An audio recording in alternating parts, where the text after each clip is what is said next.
A sustained economic crash hasn't occurred in this country for over 16 years. An entire generation has spent most of their lives with a skewed understanding of how bad an economy can get. The last major recession started in December 2007 and ended in June 2009. During that time, the unemployment rate skyrocketed to nearly 10%. Since then, it has steadily decreased, and by around 2015, people in the real world had stopped experiencing the effects of a true economic crises. We got a small taste of economic trouble in 2020 during the pandemic dip, but aside from this extraordinary event, the American economy has surged ahead with very few bumps in the road. But all this positivity is now coming to an end. With so many people claiming that a super bubble has formed and things like the Buffett indicator showing severe overvaluation, one has to wonder if it's worth investing in real estate or the stock market right now. There are numerous headwinds that are almost certain to cause issues for the market. War in Ukraine, conflict in the Middle East, rising domestic tensions, inflation, skyrocketing real estate prices, and the rise of a new superpower. Surely one or a combination of these factors will bring down the historic bull run we've experienced for well over a decade. That's a concern shared by many Americans, and it's a valid one. The question many people have is, why should I invest when it seems we're approaching the peak of the roller coaster, and just beyond that peak is a massive cliff we may soon tumble over?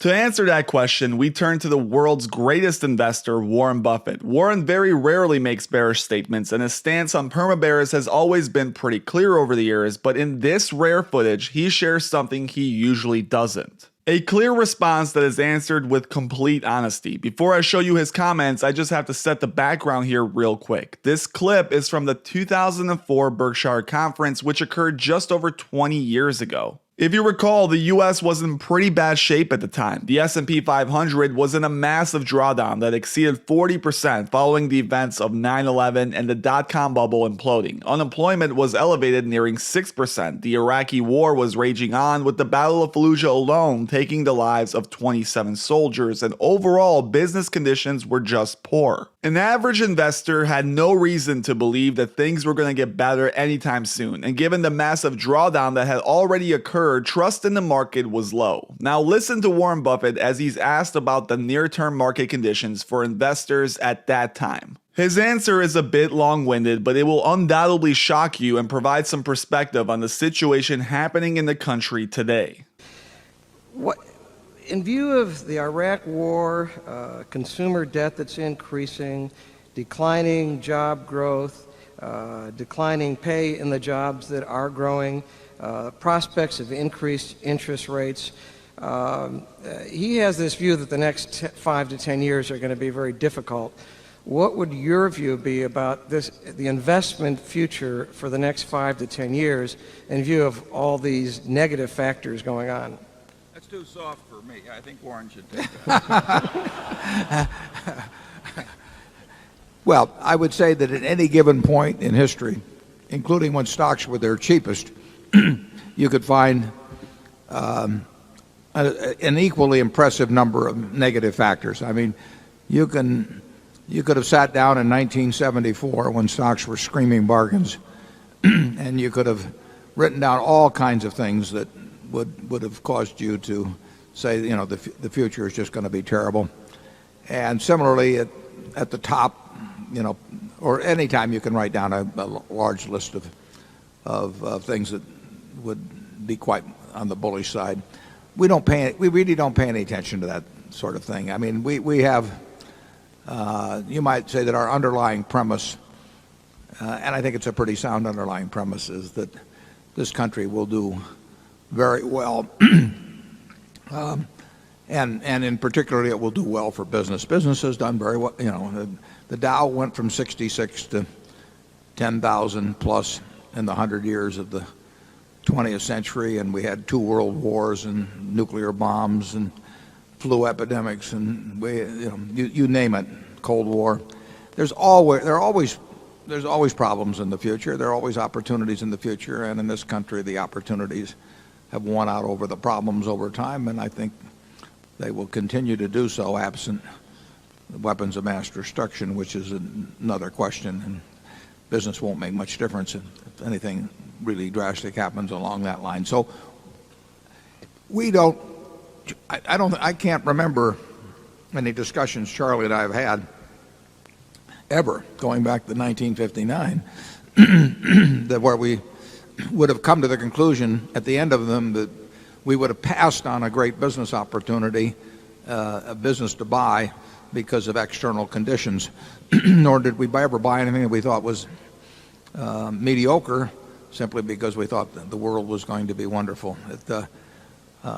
It won't be the American economy, in my view, that does in investors over a 5 or 10 or 20-year period. It will be the investors themselves.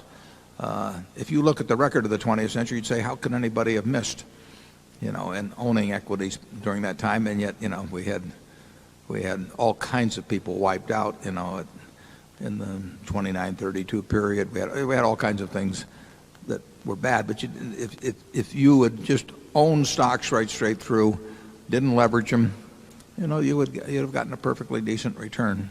So we're unaffected, in essence, by the variables you mentioned. Just show us a good business tomorrow and we'll jump at the hook.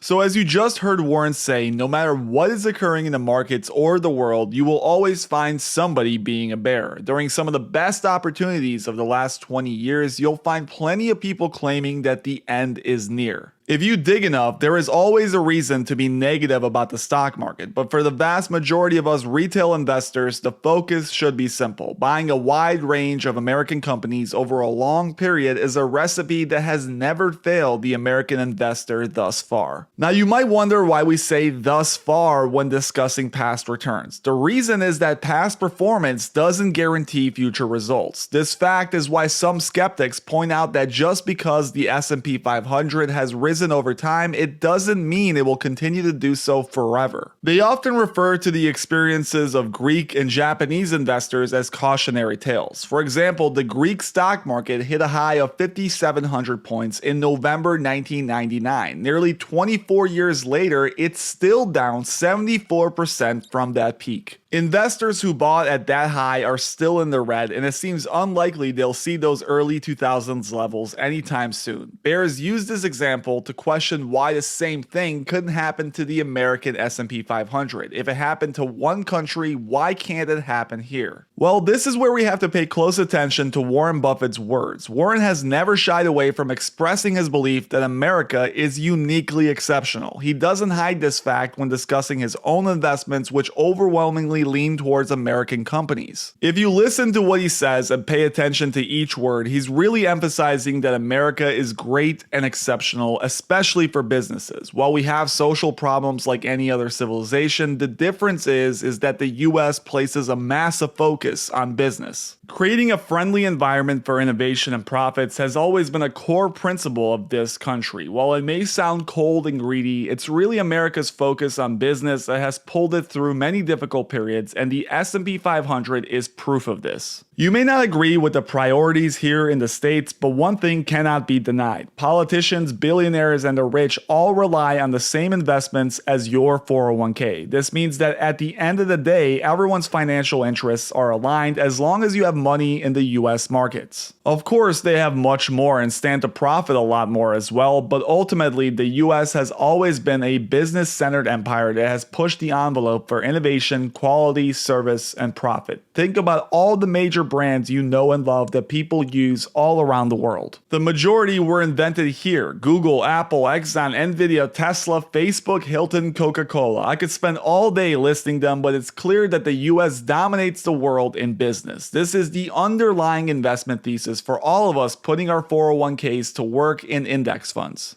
And it's the only true honest answer when someone questions the methodology of just buying consistently and forgetting. Right now, there are plenty of things to worry about in the world and markets. Is it a bubble? Will there be war? Is AI overvalued? You can name off dozens, but if you're betting on the long term, the simple strategy of purchasing an American index fund remains, and there is no reason to believe that the age of American business dominance is over. Thank you guys for watching. As always, please make sure you hit that like and subscribe button if you enjoyed it, and don't forget to leave a comment letting me know what you think about the American exceptionalism argument when it comes to markets.